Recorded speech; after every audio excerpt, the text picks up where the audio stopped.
j'ai lu La source bleue de notre ami Bruno Carpentier. Et là, Rem. Alors, ce roman a été publié aux éditions de Melmac Cat en 2023. Le sous-titre de ce roman, c'est Les sorcières de Gréasque.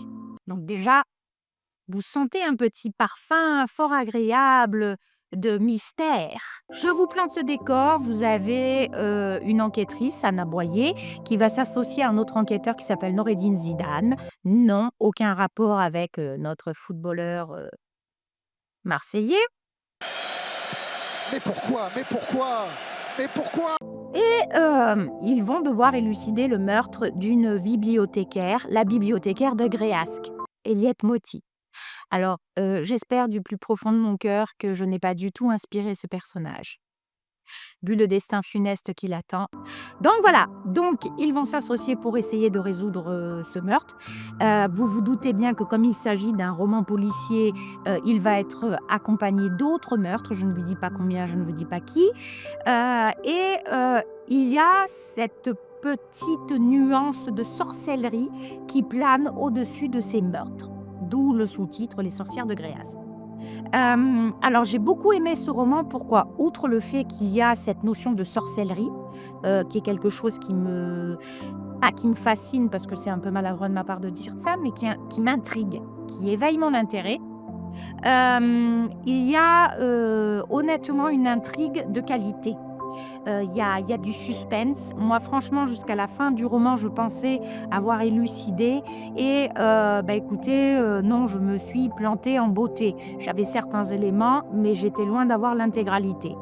Les personnages, écoutez, on s'identifie à eux sans problème. Bon, hormis la bibliothécaire. Voilà, excusez-moi, mais je ne suis pas la bibliothécaire.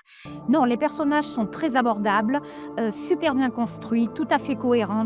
L'intrigue, elle est menée d'une main de maître. Vous avez des détails qui sont parsemés au fil du roman. Alors, évidemment, il faut être aguerri pour vraiment les saisir. Mais non, honnêtement, c'est super bien construit.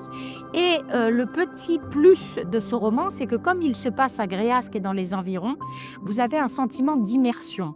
Je m'explique, vous allez avoir des descriptions qui ne vont pas vous laisser de marbre, loin de là, puisque c'est des lieux connus.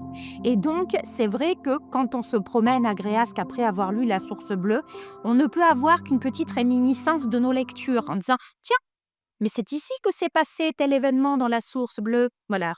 Donc, franchement, c'est un livre que je conseillerais. De plus, sachez que l'auteur est une personne des plus agréables et des plus abordables, donc ça ne gâche rien. D'ailleurs, il vous réservera sûrement une petite surprise pour notre manifestation du 26 avril, notre fête du livre. Et voilà, donc je vous conseille La Source Bleue parce que c'est le roman J'aime. Et puis écoutez, je vous dis à bientôt en bibliothèque pour en parler plus amplement. En attendant, lisez à gogo tant que c'est pour le plaisir, il n'y aura pas d'overdose. Et je vous dis à bientôt.